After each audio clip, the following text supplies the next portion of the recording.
गौतम बुद्ध अपने भिक्षुओं के साथ एक सभा में बैठे हुए थे। उस सभा में बुद्ध के चाहने वालों से ज्यादा उनके विरोधी थे। जिसने सभा आयोजित किए थे वह भी बुद्ध से ईर्ष्या करते थे।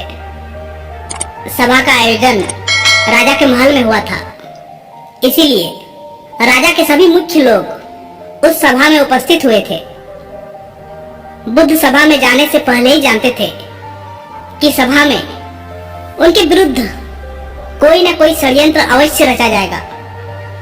सभा में जाने से पहले उनका शिष्य आनंद बुद्ध को सभा में जाने से मना करता था कि आपको सभा में नहीं जाना चाहिए, वहां के लोग आपके साथ दुर्व्यवहार करेंगे, न जाने वहां आपके विरुद्ध कोई षड्यंत्र रच रखा होगा। लेकिन गौतम बुद्ध अपने करुणा की वजह से अपने आप को उस सभा में जाने से नहीं रोक पाए। सभा की शुरुआत होते ही बुद्ध के साथ कुछ तीखे प्रश्नों से बुद्ध से ईर्ष्या करने वाले लोगों का यही प्रयास होता कि बुद्ध से कुछ ऐसा प्रश्न पूछा जाए जिसका उत्तर गौतम बुद्ध ना दे पाए। परंतु बुद्ध सभी प्रश्नों का उत्तर बड़ी आसानी से दे देते थे। सभा में बैठे सभी लोग अपने अपने प्रश्न बुद्ध से पूछ ही लेते हैं और उन्हें प्रश्नों का उत्तर भी मिल जाता है। तभी अचानक वहां एक स्त्री आती है और बुद्ध से कहती है कि आप तो ध्यान की बातें करते हैं, ज्ञान की बातें करते हैं, सत्य की बातें करते हैं। आप लोगों को सत्य की राह में चलने की दिशा निर्देश देते हैं। क्या आपके भीतर थोड़ी सी भी दया नहीं? क्या आपको मुझ अबला की कोई चिंता नहीं है जिसे आपने गर्भवती करके छोड़ दिया है?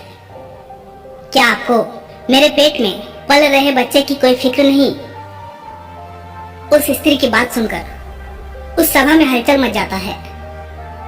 लोग एक दूसरे से बातें करने लगते हैं। उस सभा में बैठे हर एक व्यक्ति खड़ा हो जाता है और कहता है कि औरत के सौंदर्य के आगे बड़े बड़े ज्ञानी भी अपने घुटने टेक देते हैं, तो फिर यह बुद्ध क्या चीज है? उसी में कोई और खड़ा होता है और बोलता है कि हमें बुद्ध से यह उम्मीद नहीं थी कि बुद्ध इतना भी नीचे गिर सकता है। इसी तरह सभी के सभी लोग खड़े होकर बुद्ध को भला बुरा कहते हैं, बिना सत्य को जाने ही कि सत्य क्या है बुद्ध को भला बुरा कहने लगते हैं। जब सभी लोग अपने मन की भड़ास निकाल लेते हैं तब राजा कहता है कि बुद्ध आप अपने सफाई में क्या कहना चाहोगे?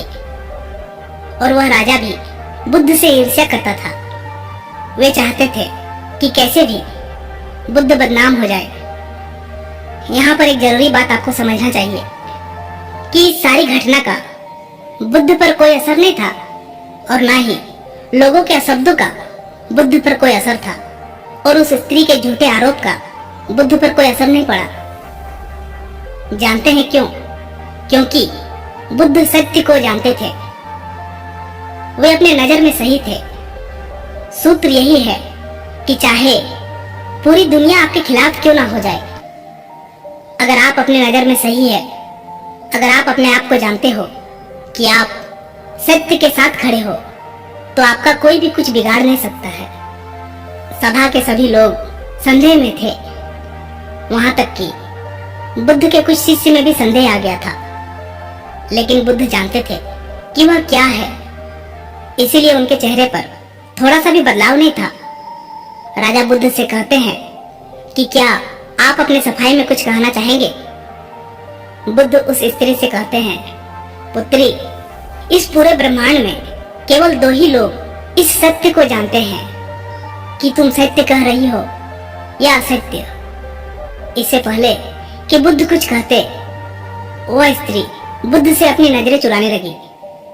असत्य को सहारा लेने का कारण है कि अपने भीतर डर का बीज बो रहे हो। अब यह बीज जैसे जैसे वृक्ष बनेगा वैसे वैसे आपकी समस्या बढ़ती जाएगी। सभा का एक व्यक्ति उस स्त्री से कहता है, तुमने बहुत बड़ी बात कही है। अगर यह गलत साबित होता है तो तुम जानती हो ना कि तुम्हें क्या सजा दिया जाएगा? उस व्यक्ति की बात सुनकर उस स्त्री के हाथ पैर कांपने लगते हैं और वह तेजी से वहां से दौड़ने लगती है। तेजी से भागने के कारण उस स्त्री ने अपने पेट में जो भी गठरी बांध रखी थी वह जमीन पर गिर जाती है और सत्य सबके सामने आ जाता है। उस स्त्री ने अपने पेट पर गठरी इस तरह बांध रखी थी जैसे लग रहा था कि वह स्त्री गर्भवती है। राजा उसी समय उस स्त्री को बंदी बनाने का आदेश देता है, लेकिन बुद्ध के कहने पर उस स्त्री को क्षमा कर दिया जाता है। एक बात हमेशा याद रखिए, आपका धैर्य और आपका अपने ही नजरों में सही होना आपको बड़ी से बड़ी समस्याओं से बचा सकता है।